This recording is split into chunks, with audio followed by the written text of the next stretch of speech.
y fiebre. Sí recuerdo que vimos esto de los glóbulos blancos y les hablé de cómo este complejo de histocompatibilidad es el que tiene que ver con los trasplantes de órganos. Ahí seguro que me quedé. Ahora, respuesta inflamatoria, no sé si la vimos o si justo eso es lo que nos toca. Eso nos toca. Va, nítido. Entonces, cabal, como Víctor me había dicho. Entonces, la respuesta inflamatoria es otro mecanismo de la respuesta innata. Quiere decir que va a ocurrir de igual manera sin importar cuál sea el agente patógeno. Este va a ocurrir o se va a desencadenar por dos razones. Una, hay un tejido lesionado, nos caímos y nos raspamos, nos cortamos, nos pinchamos, lo que sea, ¿sí? Pero ese tejido lesionado quiere decir que la barrera externa, que es la piel, se rompió y entonces los microorganismos pueden ingresar al cuerpo. Esa es una. O la otra, que hay invasión de microbios, ya sea por vías respiratorias, estuve junto con una persona enferma, o yo tenía chuca las manos y me toqué la nariz, etcétera. Pero eso quiere decir que no es que haya una lesión en el tejido, sino que estos microbios llegaron a áreas, a zonas mucosas, le hace zonas de ingreso al cuerpo. Entonces, esta inflamación va a provocar tres cosas. Uno, el área se pone roja, el área se pone caliente y va a haber dolor en el área. Vamos a ver que el enrojecimiento y el calor, en un rato vamos a ver por qué es. Y básicamente la función de la inflamación es cuando está el área caliente y eh, básicamente va a generar fagocitos, la acumulación de líquido ahí, que es la inflamación, va a traer fagocitos para que ataquen más eficientemente a los patógenos por medio de la fagocitos, ya que se los coman. Va a promover la coagulación, esto sí, solo si hubo una lesión en el tejido, quiere decir que va a hacer que se empiece a cicatrizar por medio de una costra el tejido y esto para que deje de salir sangre y que pueda regenerarse el área. Y luego va a provocar dolor. La idea de que duela es por dos razones. Uno, cuando a uno le duele algo, uno deja de mover el área. Entonces, esto nos protege desde el punto de vista que si lo muevo, por ejemplo, si fuera un raspón en la rodilla, y yo estoy va de mover la rodilla, imagino que a ustedes les ha pasado, que la cosita se les volvía a abrir y volvían a sangrar. La idea de que a uno le duela es ni muevo el área y eso favorece a que cicatrice más rápido. Esa es una. Y la segunda, como uno no lo mueve, la sangre circula más lentamente por ahí. Si ustedes se han dado cuenta, cuando empiezan a hacer ejercicio, el corazón automáticamente empieza a latir más fuerte, porque bombea más sangre al área para que tengan más posibilidad de generar ATP. Entonces, si se mueve menos sangre al área y entonces se logra mantener como localizada el área de infección o el área de daño. Entonces, por esas dos cosas genera dolor, para que no movamos y cicatrice más rápido y para que no movamos y que los microbios que ahí llegaron, ahí se queden, ¿sí? Esa es la razón del dolor. Entonces, ¿cómo ocurre la inflamación? Básicamente pasa porque las células que se dañaron, eso es cuando hay una lesión por tejido, porque se golpearon o porque las bacterias que entraron están generando toxinas que dañan al órgano, pero en general células dañadas van a liberar químicos. Estos químicos activan a los mastocitos, que son parte del sistema inmunológico, y entonces los mastocitos secretan histamina. Lo vimos en un principio esto. La histamina, ¿cómo es que causa la inflamación? Básicamente lo hace porque aumenta el flujo sanguíneo en una primera etapa. Entonces, dilata vasos sanguíneos, o sea que los hace un poco más gruesos, y de esta manera entonces llega el montón de sangre al área, y esto va a ayudar que a mayor flujo de líquido va a salir más líquido, digámoslo así, hacia los tejidos. Recuerdan que la sangre es plasma en 60% y 40% células. Y que el plasma puede salir de los capilares, pero ya no sale como plasma, sino que sale como líquido extracelular, porque las proteínas sanguíneas se quedan en vasos sanguíneos. Pero básicamente es derivado del plasma. Entonces, la hinchazón que se da en el área es porque este plasma sale sin proteínas sanguíneas, sale de los vasos sanguíneos y se acumula en tejidos. Para eso es que se dilata el vaso sanguíneo, para permitir que el plasma fluya mejor. Aparte de eso, los mastocitos que están en el área van a atraer a que lleguen más macrófagos para que se coman a los agentes patógenos y a otro tipo de leucocitos. Entonces, en general, esto es lo que hace la inflamación. Las células lesionadas van a tener chance entonces de iniciar la coagulación, porque como estaba llegando también más sangre, más plaquetas pueden estar en contacto con el oxígeno y esto empieza a desencadenar la coagulación sanguínea. Entonces dejan ustedes de sangrar, les sale como un liquidito blanquecino que después, cuando quedan glóbulos rojos ahí atrapados, se secan y se forma la costra tal cual. Entonces, el que haya calor en el área va a favorecer al funcionamiento del sistema inmunológico, y más adelante vamos a ver cómo. Y el enrojecimiento es porque al haberse dilatado el vaso sanguíneo, llegó más sangre, ¿sí? Entonces, por eso es que la inflamación se pone roja y caliente, porque mayor concentración de sangre en el área, más color y calor. Dudas de la inflamación. Entonces, básicamente esto es acumular líquido para mantener a los agentes patógenos como atrapados y aparte favorecer que lleguen mastocitos para empezar a atacarlos. Ustedes me avisan cuando pueda cambiar.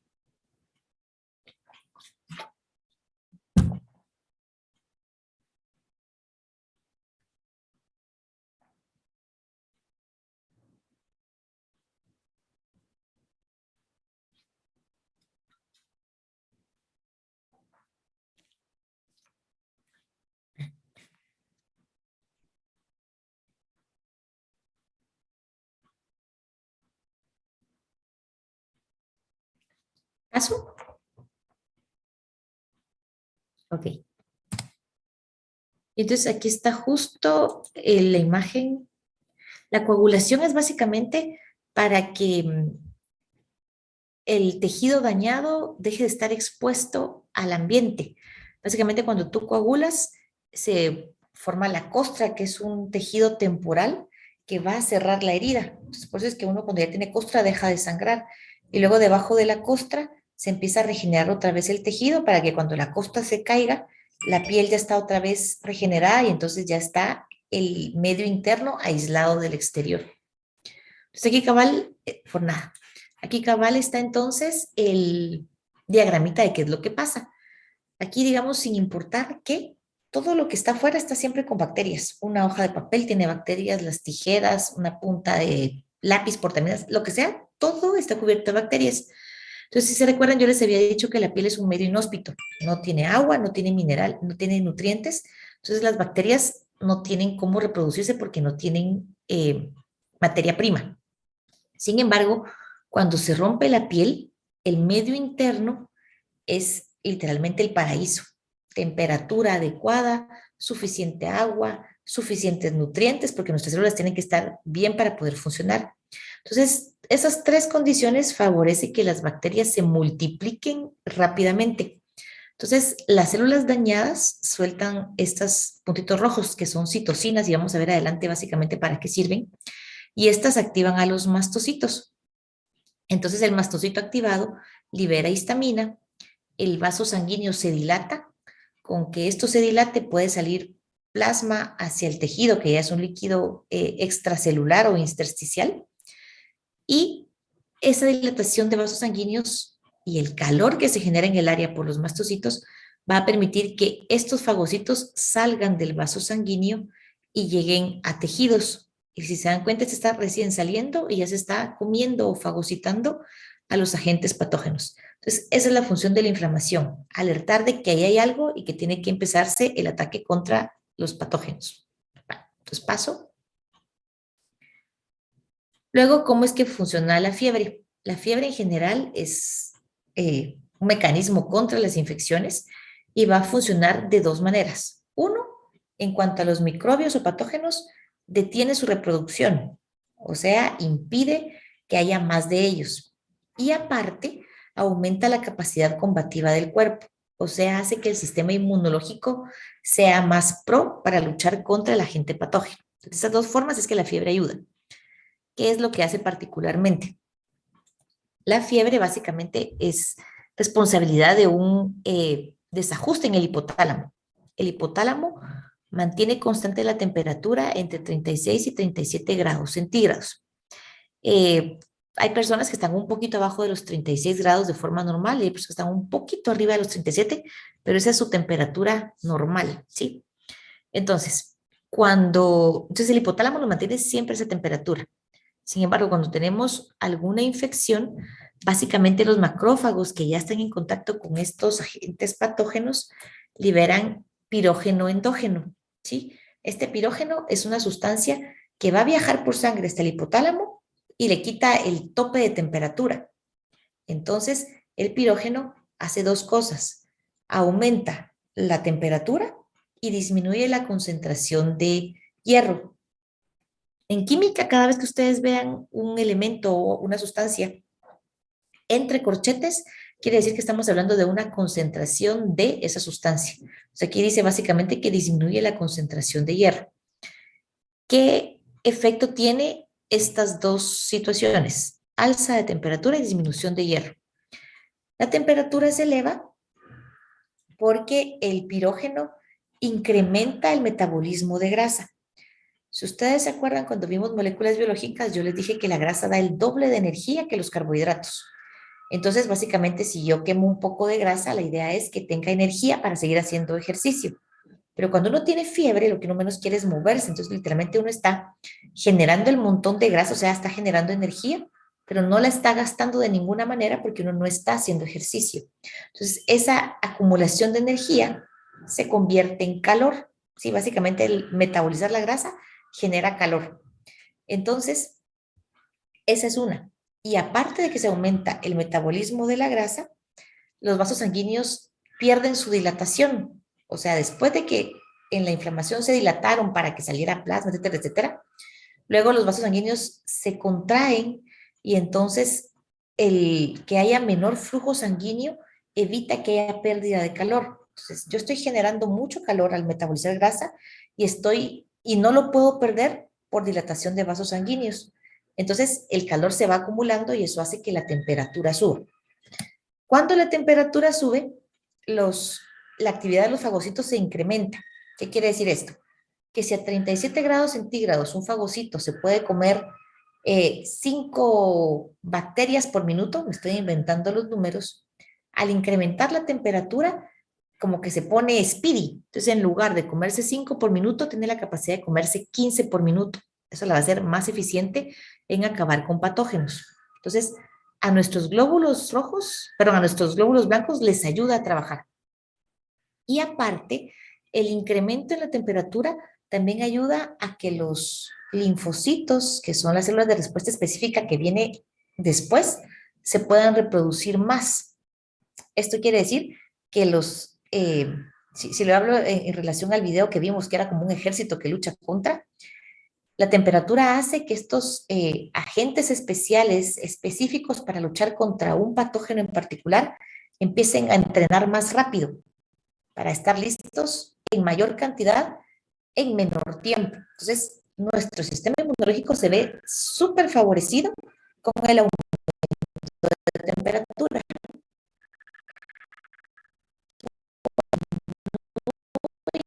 La concentración de hierro en sangre y las bacterias necesitan haber menos hierro, las bacterias no tienen todo lo necesario para reproducirse y se reproducen de manera más lenta.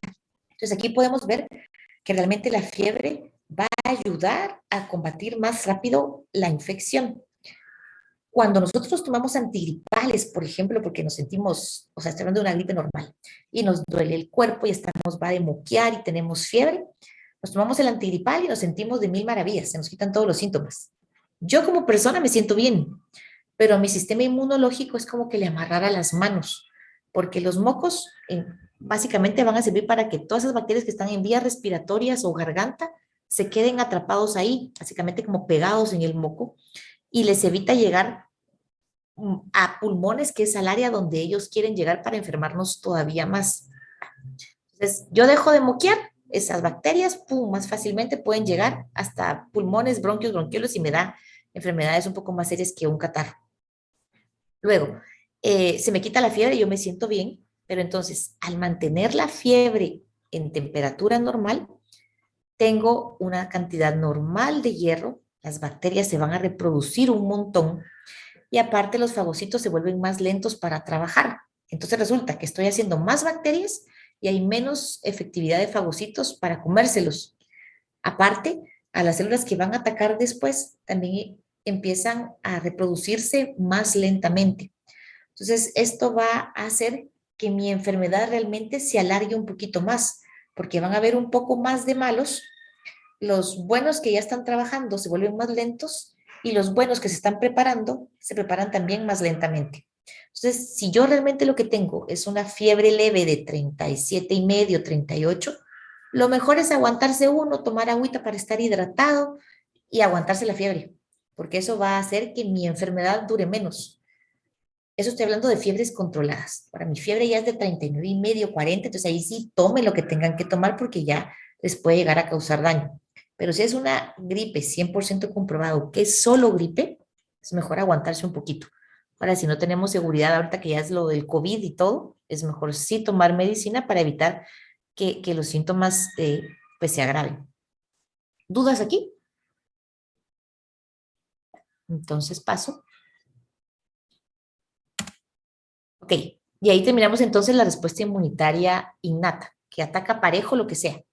Aquí vamos a hablar de la respuesta inmunitaria adaptativa, que es una respuesta específica.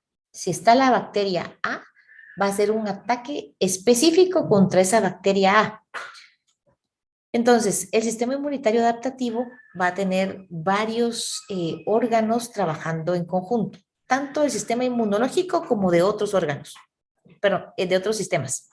Entonces, primero, células macrófagas y dendríticas siguen funcionando aquí, como ya habíamos visto que trabajan. Los linfocitos, que son células del sistema inmunológico que se producen en la médula ósea, van a hacer su entrada en acción, digámoslo así. Y de estos linfocitos hay dos tipos, el linfocito B y el linfocito T. La diferencia de ellos radica principalmente en dónde maduran, ¿sí? Los dos tipos de linfocitos se originan en la médula ósea, o sea, la médula ósea los hace. Algunos de ellos se quedan en la médula ósea, perdón, y ahí maduran. Entonces tienen ciertas características y cierta forma de combate. Sin embargo, los linfocitos T salen de médula ósea y se van hacia el timo y ahí maduran y ahí aprenden otras formas de ataque y tienen otras características de ataque. Entonces la diferencia entre ellos, cierto que actúan diferente, pero la diferencia la da el lugar donde maduran, como que aprenden diferentes estrategias dependiendo de dónde se quedan.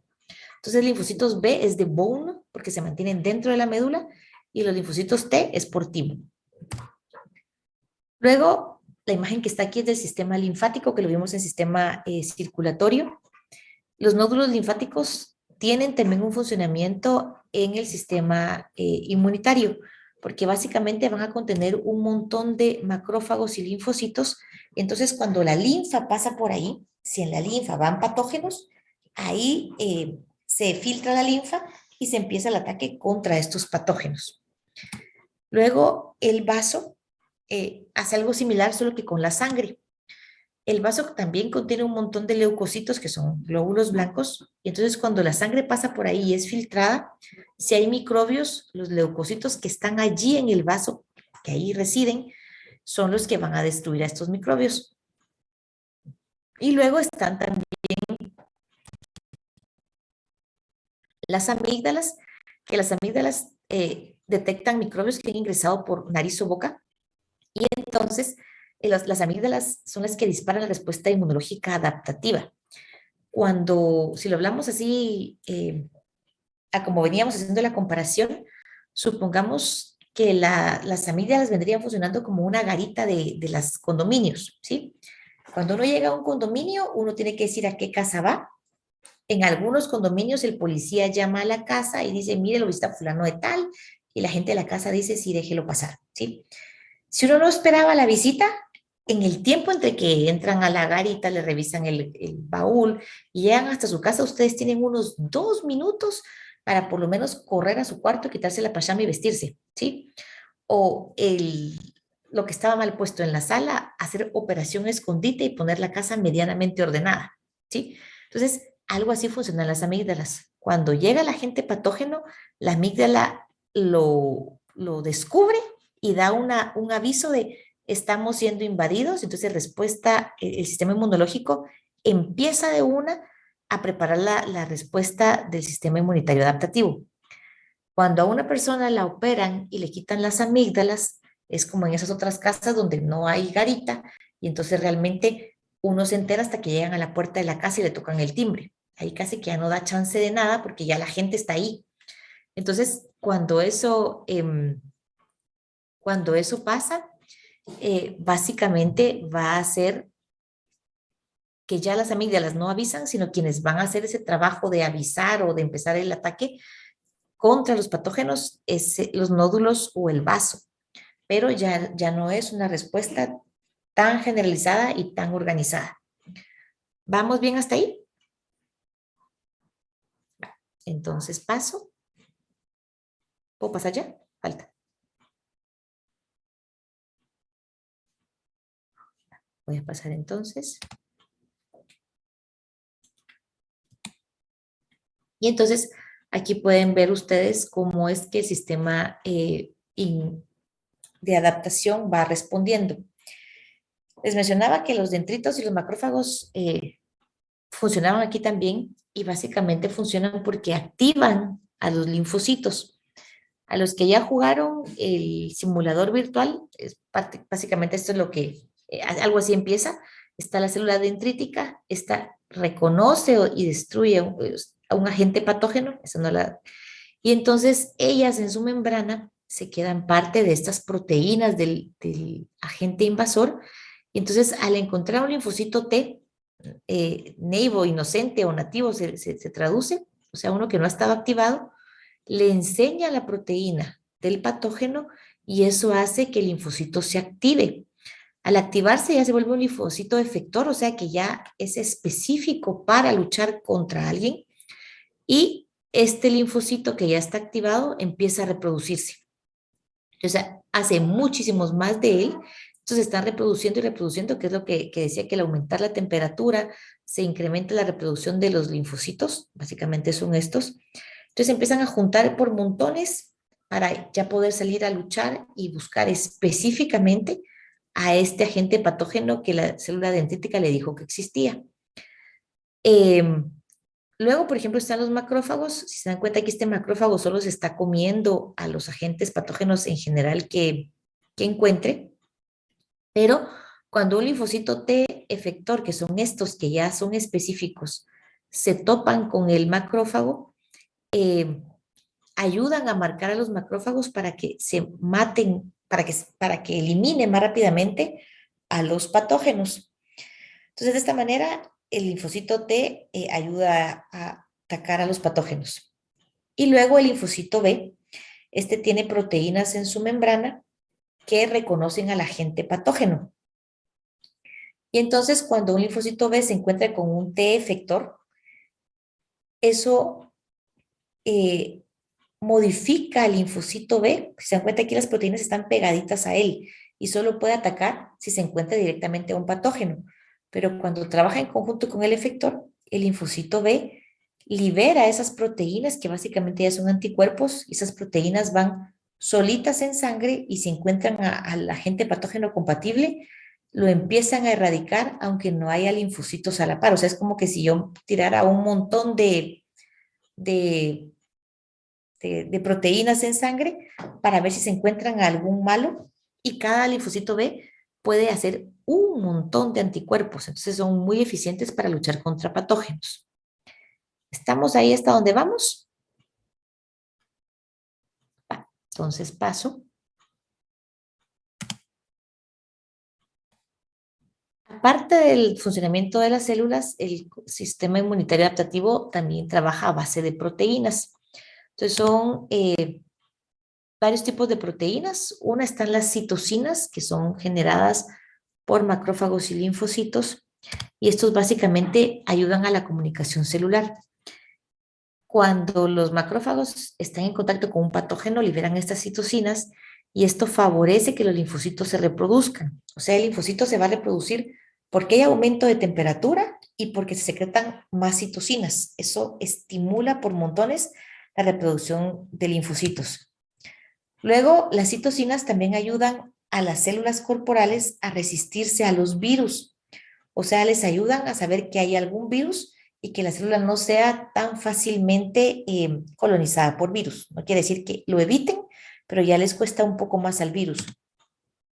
Y por último, las citocinas estimulan la inflamación. Entonces, regresamos a la primera respuesta inmunitaria. Si está inflamado, se mantiene contenido, se pone caliente y eso ayuda a que la respuesta ahí sea más eficiente contra los patógenos. Entonces, todo eso, esas tres cosas, lo hacen las citocinas. Luego están proteínas de complemento, que estas las produce el hígado, y entonces estas proteínas apoyan a la muerte de los patógenos. Ellas no matan al patógeno, pero sí hace que sea más fácil que los leucocitos las maten. Básicamente es como que si marcaran a las células patógenas y dijeran, a este hay que matarlo, a este hay que matarlo, y entonces ahí llegan todos los leucocitos. Y por último están los anticuerpos que son producidos por los linfocitos B, o sea, lo que está entre paréntesis es quién produce cada tipo de proteína. Y entonces estos anticuerpos sí reconocen y son capaces ellas solitas de destruir al microbio. Entonces, estos son los tres tipos de proteínas que van a funcionar en el sistema inmunitario adaptativo. ¿Puedo pasar? ¿Ok? Espera un ratito, espera un Va, ratito. yo espero.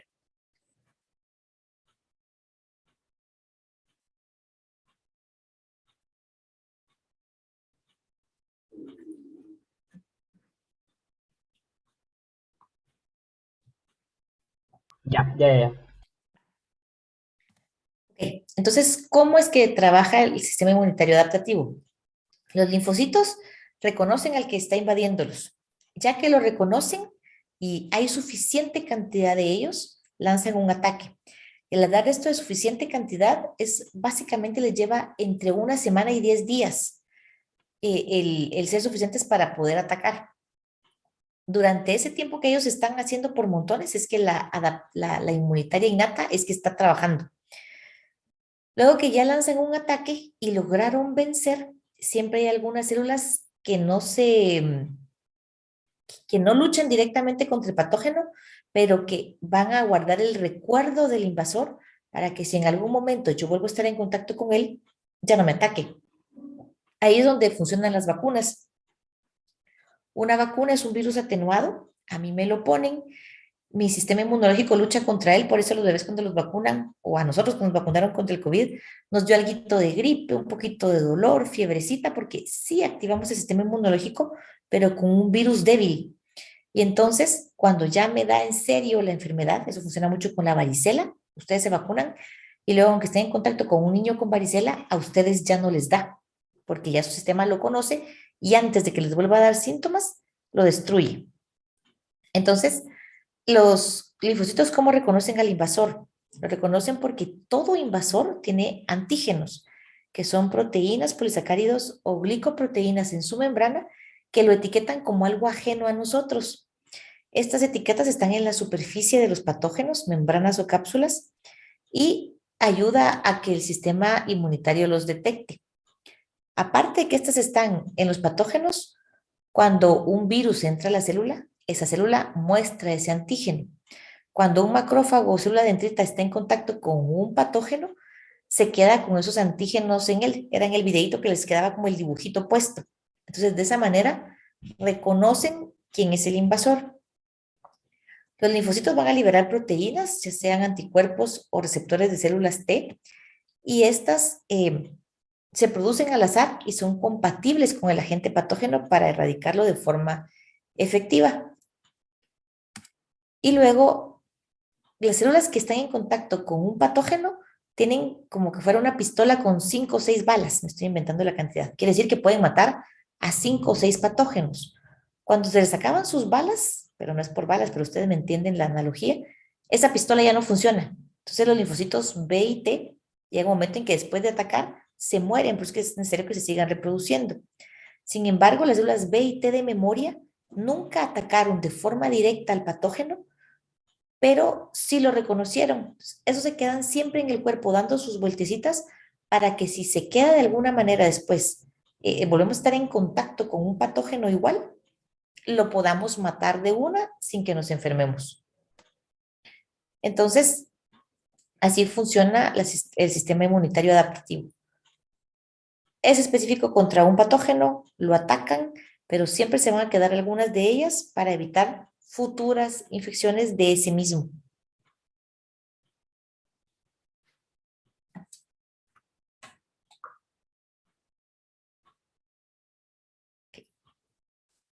¿Estamos ahí?